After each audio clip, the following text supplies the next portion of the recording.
성경을 간통하는 정말 중요한 주제는 무엇인가 하면 하나님과의 동행이라고 하는 것입니다. 예수 그리스도의 오심은 임마누엘이라고 하는 말로 귀결되는데요. 하나님께서 우리와 함께 하신다라고 하는 그 뜻을 가진 임마누엘, 그것이야말로 성경을 간통하고 있는 중요한 메시지가 되고 있다는 사실입니다. 오늘 본문에 등장하고 있는 이 에녹에 대해서 히브리서 기자는 하나님을 기쁘시겠다고 선언하고 있습니다. 히브리서 11장 5절에 보면 이런 말씀이 있습니다. 믿음으로 에녹은 죽음을 보지 않고 옮겨졌으니 하나님이 그를 옮기심으로 다시 보이지 아니하였느니라. 그는 옮겨지기 전에 하나님을 기쁘시게 하는 자라 하는 증거를 받았느니라 라고 말씀하고 있습니다. 하나님의 기쁨이 되었다라고 하는 그 단서는 하나님과의 동행이 되고 있습니다. 하나님과의 동행이 죽음을 이기고 하나님 나라에 들어가는 복을 누리게 했으며 그에게 풍부하여 준 생애의 삶을 마음껏 피우며 살게 했다는 것입니다. 창세기 5장 21절에서 24절까지의 말씀 보면 이렇습니다. 에녹은 65세에 무두셀라를 낳았고 무두셀라를 낳은 후 300년을 하나님과 동행하며 자녀들을 낳았으며 그런 365세를 살았더라. 에녹이 하나님과 동행하더니 하나님이 그를 데려가심으로 세상에 있지 아니하였더라. 하나님과 동행이 에녹을 에녹되게 했다는 것이죠. 성경에 등장하고 있는 수많은 믿음의 사람들, 그 믿음의 전당에 오른 인물들을 살펴보게 되면 공통점이 있습니다. 그들은 에녹의 수준까지는 아니었다 하더라도 하나님과 동행하며 살아간 삶이었다고 하는 것입니다. 그래서 세상을 이기고 고난을 이기고 역경을 이기고 또 교만도 자만도 이기고 자기의 몫으로 준 삶을 마음껏 누리며 살 수 있었다는 것입니다. 하나님과의 동행에 달려있다는 것을 말씀하고 있다는 것입니다. 요셉은 노예로 끌려갔지만은 하나님과 동행함으로 형통한 자가 되었다고 말씀하고 있습니다. 그리고 훗날 애굽의 총리가 되었고 민족 번영의 일을 이루었던 것을 봅니다.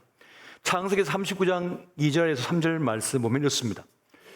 여호와께서 요셉과 함께 하심으로 그가 형통한 자가 되어 그 주인 애굽 사람의 집에 있으니 그의 주인이 여호와께서 그와 함께 하심을 보며 또 여호와께서 그의 범사에 형통하게 하심을 보았더라. 본인도 느끼고 다른 사람도 이방인도 느낄 정도로 하나님의 함께 하심이 그를 형통하게 만들었다는 그 말씀이 되겠습니다. 다니엘과 세 친구는 바벨론 포로로 끌려가서 이름도 바뀌었고 입는 옷도 달라졌고 먹는 음식도 달라졌습니다마는 그들은 뜻을 정하여 하나님을 섬겼습니다. 하나님과 동행한 삶을 살았던 거죠. 그들에게 어떤 일이 일어났습니까? 다니엘서 1장 17절 말씀 보니까 하나님이 이 네 소년에게 학문을 주시고 모든 서적을 깨닫게 하시고 지혜를 주셨으니 다니엘은 또 모든 환상과 꿈을 깨달아 알더라. 하나님과 동행하는 이 네 소년에게 하나님께서 통찰력을 주시고 하나님의 지혜를 부어주시고 세상의 조화를 깨닫는 그런 능력을 주셨다는 것입니다. 이 문제가 어떤 문제인지 핵심을, 본질을 그도 깨뚫고 볼 수 있는 눈을 주신 거예요. 그렇게 하나님께서는 그들을 복주셔서 그 시대에 하나님의 이름을 더 높이고 존귀한 생의 길을 걷도록 하셨다는 것입니다. 이것이 하나님과 동행한 사람의 모습이라는 겁니다. 다윗은 일개 목동으로 자랐습니다만 하나님과 동행함으로 가장 강력한 이스라엘의 통치자가 되었습니다. 사무엘하 5장 10절에 보면 이런 말씀이 있습니다. 만군의 하나님 여호와께서 함께 계시니 다윗이 점점 강성하여 가니라. 하나님과 함께한 다윗은 강력한 사람이 됐다는 겁니다. 놀라운 사람이 되었다는 것이에요. 여기서 우리가 깨닫는 바는 무엇입니까? 하나님과 함께하는 사람은 무조건 강하다, 강력하다는 것을 말씀해 주고 있습니다. 자기 수준을 뛰어넘는 삶을 산다는 겁니다.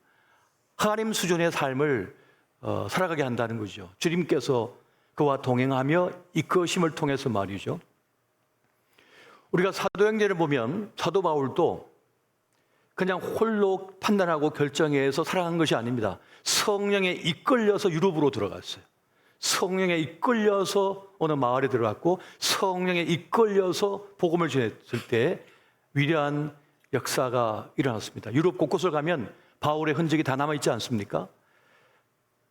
바울의 누군가, 복음은 무엇인가, 유럽의 역사를 보면 우리는 알 수가 있습니다. 유럽 여행을 가보시면 도시 곳곳마다 교회가 세워져 있잖아요. 그 교회에 세워진 곳에 형상물들을 보면 다 무엇을 말하고 있습니까? 바울을 말하고 있고 그리고 예수 그리스도를 말하고 있어요. 역사는 실제를 말해 주고 있는 것입니다. 그렇게 하나님과 동행한 사람은 형통한 사람이 되고 강한 사람이 될 수밖에 없습니다. 애굽의 노예로 있던 이 히브리 민족이 출애굽을 하여 이제 광야로 들어갑니다. 그리고 시내산에서 1년 동안 기거를 합니다.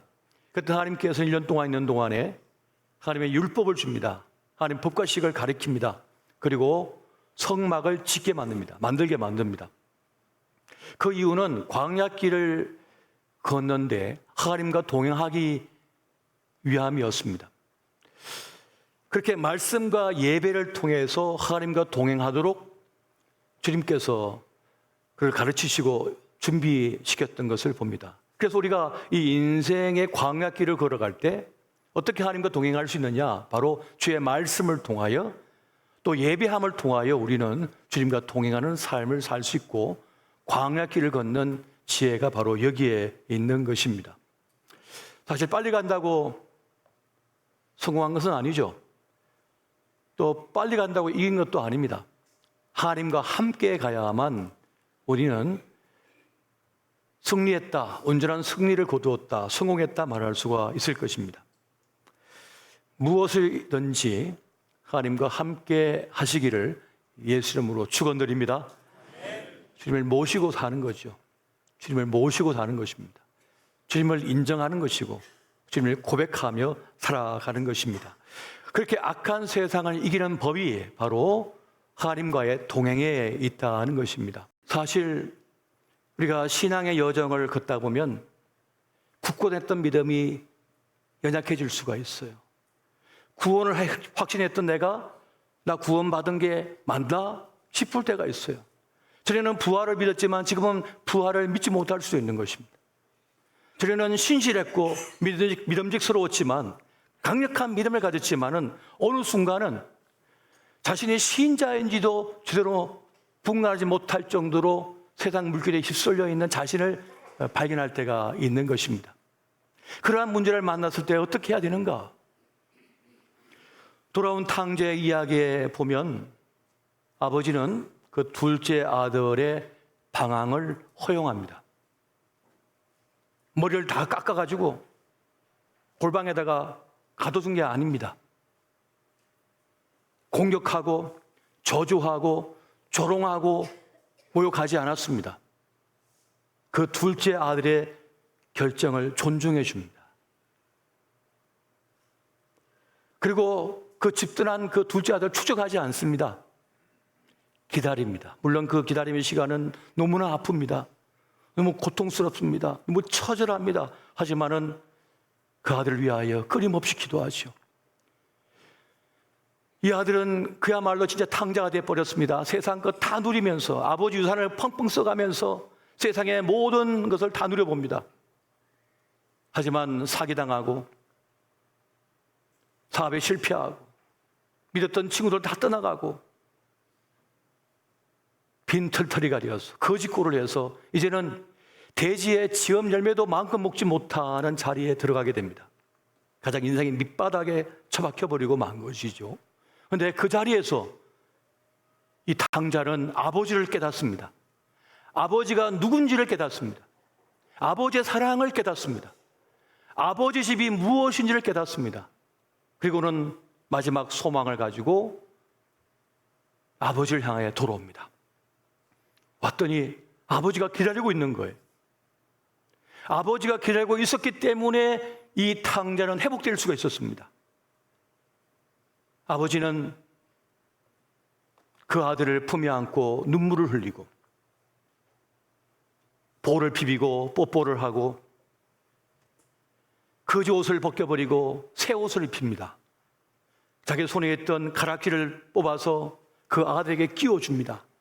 그리고 잔치를 벌입니다. 그래서 이 탕자는 회복할 수 있었습니다.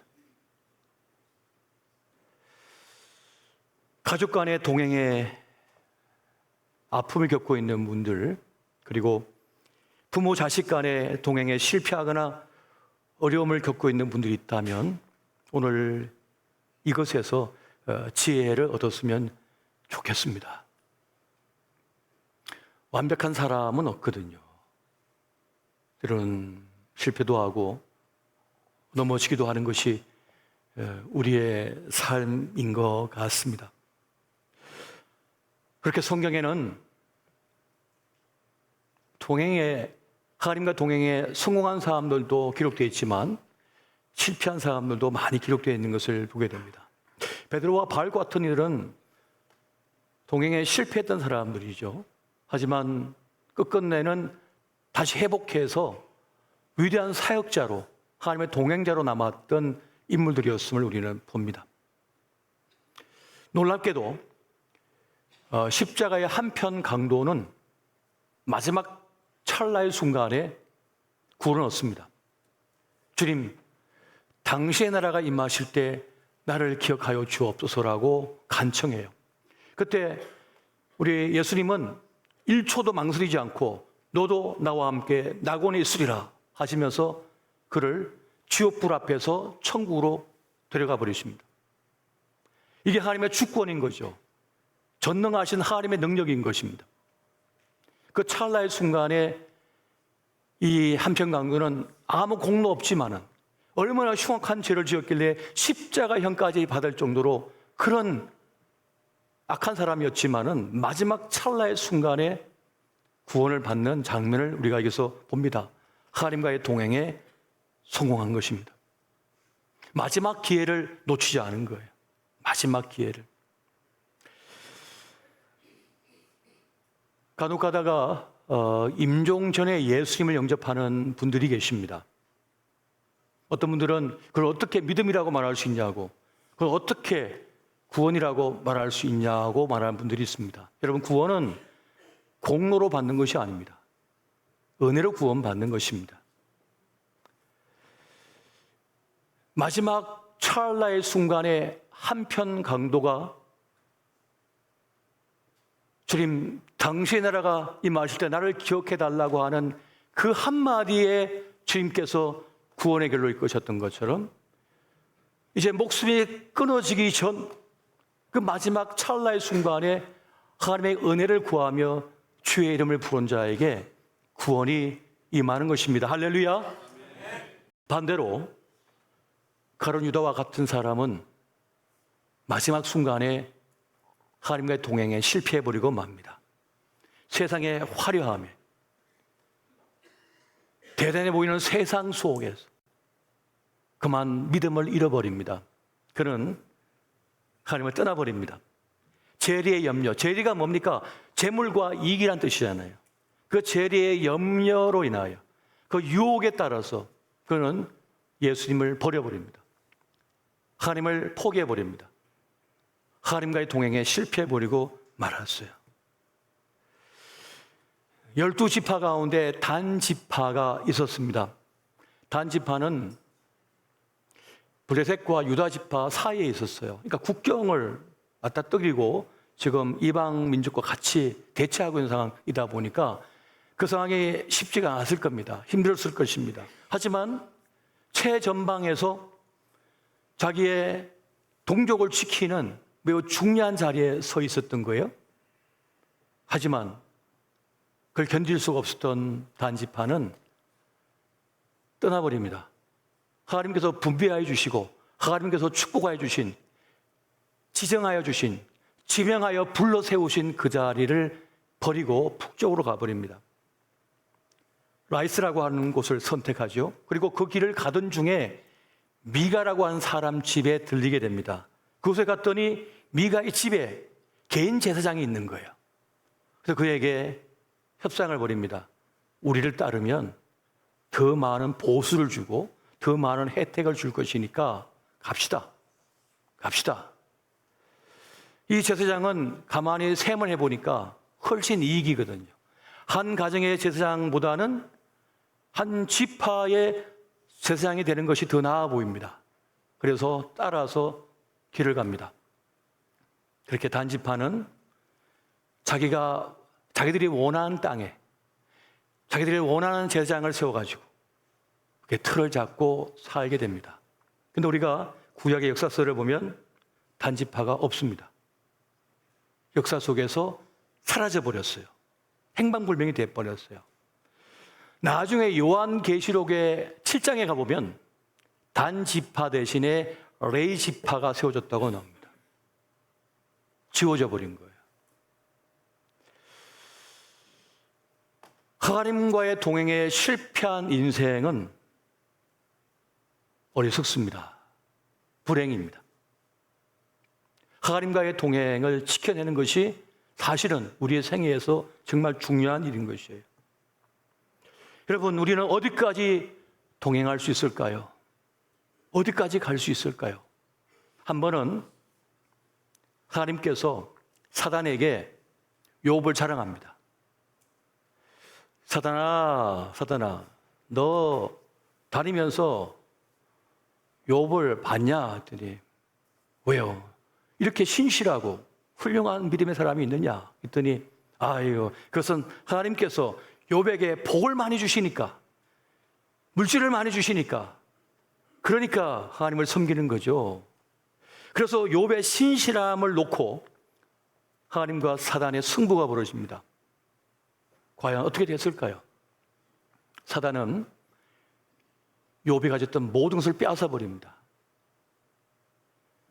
그의 재물, 그의 재산을 다 태워버립니다. 다 사라지게 만들어버립니다. 거지가 되게 만들어버렸습니다. 그리고 그의 사랑한 자식들을 다 잃게 만들어버렸습니다.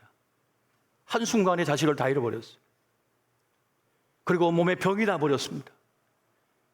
몸이 만신창이 되었습니다. 그리고는 마지막 남았던 아내는 차라리 하나님을 저주하고 죽으라고 하면서 악독한 말 던지고는 떠나버립니다. 욥은 홀로 외톨이가 되었습니다.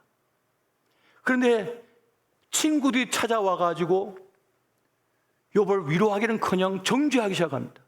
네가 죽을 죄를 졌기 때문이다. 네가 이런 악독한 일을 했기 때문이다. 회개해야 된다고 계속 정죄합니다. 그런데 그 순간까지도 욥은 하나님을 부인하지 않습니다. 이유를 모를 뿐이지 하나님을 믿고 있었던 거예요. 여러분은 어디까지 갈 수가 있습니까? 오늘 영화 대사에 보니까 그런 게 있더라고요. 너는 나에게 모욕감을 주었어. 감히 나를 모욕해? 하고 그냥 믿는 걸 멈춰버립니다. 그냥 떠나버립니다. 어떤 일은 칭찬할 때까지만 갑니다. 어떤 일은 인정해 줄 때까지만 있습니다. 어떤 일은 사랑할 때까지만 있습니다. 그러나 조금 힘들고 조금 불편하고 조금 어려워지고 핍박을 받으면 금세 떠나버립니다. 이것이 오늘 우리의 믿음이 현실되고 있고, 이것 때문에 오늘 한국교회가, 세계교회가 여지없이 무너지고 있습니다. 하나님 향한 결기가 없습니다. 십자가 그 모진 고난 당하며 끝까지 우리를 포기하지 않으셨던 주님을 반, 아니 10%라도 따르면 괜찮을 텐데 따르질 못하고 있습니다. 우리는 어디까지 갈 수가 있을까요? 하나님의 최고 전략은 언제나 사람이었습니다. 하나님은 우리의 동행을 위해서 우리가 홀로 쓸쓸하실까 봐 그와 같이 부르두지 아니하고 믿음의 사람들을 붙여주십니다. 정말 소중한 사람을 붙여주십니다. 그래서 돌보시는 거예요. 여러분, 사도 바울에게는요 수많은 제자가 있습니다만 특별히 브리스길라와 아굴라라고 하는 부부가 있었습니다. 로마서 16장 3절에서 4절 말씀 우리 같이 한번 볼까요? 같이 봅니다. 시작. 너희는 그리스도 예수 안에서 나의 동역자들인 브리스가와 아굴라에게 문안하라. 그들은 내 목숨을 위하여 자기들의 목까지도 내놓았으니 나뿐 아니라 이방인의 모든 교회도 그들에게 감사하느니라. 바울을 위해서 자기의 목숨까지 내놓는 부부였다고 말씀하고 있습니다. 바울이 에베소로 떠날 때 이 브리스길라 아굴라가 같이 쫓아옵니다. 바울을 돕기 위해서 함께 동행하는 거예요. 든든한 후원자가 되어서 삶의 터를 지켜줍니다. 그 사역을 할 수 있도록 돌봐주는 것이었습니다. 충성을 다했습니다. 그래서 바울이 그 위대한 일을 이룰 수가 있었던 거예요. 하나님께서 사도 바울에게 믿음의 사람을 붙여주셨던 것처럼 지금 이 순간에 우리에게도 하나님께서 믿음의 사람들을 붙여주고 있음을 믿으시기 바랍니다. 우리에게 꼭 필요한 사람들, 소중한 사람들을 붙여주고 계세요. 그런데 우리가 그걸 몰라요. 좋은 게 좋은 건지 모르고요, 나쁜 게 좋은 건 줄 알고 살고 있어요. 제대로 보질 못하는 것이죠. 하나님의 최고 전략은 언제나 사람입니다. 하나님께서 사람을 통해서 하나님의 일을 이루어 가십니다. 사람을 통해서 또한 일을 돌보고 계시는 그 일을 행하고 계신 거예요. 사실 세상은 쓸쓸하거든요. 무에서 온 인간은 쓸쓸합니다. 기본 바탕이 외로움이에요. 사람은 누구든지 쓸쓸합니다. 지금 합격했는데 쓸쓸해요. 취업에 성공했는데 쓸쓸해요. 돈을 많이 벌었는데 쓸쓸해요. 오늘 아파트 계약했는데 쓸쓸해요. 이상하죠? 오늘 계약서에 도장 딱 찍고 그날 저녁에 밥 먹고 잠을 잘 자는데 쓸쓸한 거예요. 허방이 있다고요. 인간의 근본은 외로움이에요. 고독이고 독초예요. 믿음의 길도 마찬가지입니다. 믿음의 길을 가다 보면 쓸쓸하고 외로워요. 그래서 격려가 필요하고 위로가 필요하고 돌봄이 필요한 거예요. 이게 반드시 필요한 것입니다. 하나님은 우리를 고와 같이 부려두지 않게 하기 위하여 천사와 같은 사람을 붙여주시는 것입니다. 그런데 사단의 최고 전략도 사람입니다. 사람을 통해서 시험 달게 만들고 이간질시키고 의심하게 만들고 떨어지게 만들어요. 그래서 하나님과 동행을 못하게 막아버립니다. 앞에 나서서 막 열심히 애쓰고 수고하고 땀뻘 벌리고 있는데 뒤에서 용 쓴다, 잘난 체 하고 있네. 그걸 못 들었어야 되는데 전에 갖고 딱 듣는 순간 어떻게 되죠? 같이 갈 수가 없어지는 거예요. 사단이가 우리의 이 새치열을 조장해버리죠. 에덴 동산에서 그 모든 걸 누리고 있었던 아담과 하와가 뱀의 새치혀에 어떻게 합니까? 속아가지고 하나님을 의심해버렸잖아요. 하나님을 거역해버렸잖아요. 그런 일들이 지금도 계속해서 일어나고 있는 것입니다. 그래서 좋은 사람들, 좋은 교회를 잃게 만들어요. 이것이 참으로 안타까운 것입니다. 여러분, 우리가 인생을 살면서 정말 보배로운 것이 무엇인지를 알 수 있어야 됩니다. 진면목을 볼 수 있어야 됩니다. 생각보다 내 옆에 계신 분들이 큰 사람일 수 있습니다. 큰 존재일 수 있는 것입니다. 그걸 보지 못한 게 문제가 되는 거예요. 여러분, 끝까지 동행하는 법이 있습니다. 그것은 그 가치를 알고 감사할 때입니다. 아내가 남편에게 감사하고 남편이 아내에게 감사하면 끝까지 동행할 수 있습니다. 부모가 자식에게 감사하다고 느끼고 자식이 부모에게 감사하다면 끝까지 갈 수 있습니다. 하지만 감사가 사라져버리면요, 공로의식이 들어와 버리면요, 은혜의식이 아니라 공로의식이 들어와 보면, 나같이 잘난 남자가 너하고 살아주니까 고마운 줄 알아? 이렇게 예쁜 내가 형편없는 당신하고 같이 살아준 거 고마운 줄 알아? 공로의식이 있으면요, 얼마 못 갑니다. 얼마 못 갑니다. 내가 정말 빈트들렸을 때, 보잘것 없어 보일 때, 잘 나가지 못하고 있을 때 나와 함께 애써준 당신이 최고요. 고맙소. 그때 비로소 우리는 끝까지 함께 할 수 있는 것입니다. 끝까지 하나님과 동행하시고 소중한 분들과 동행하시기를 예수 이름으로 축원드립니다.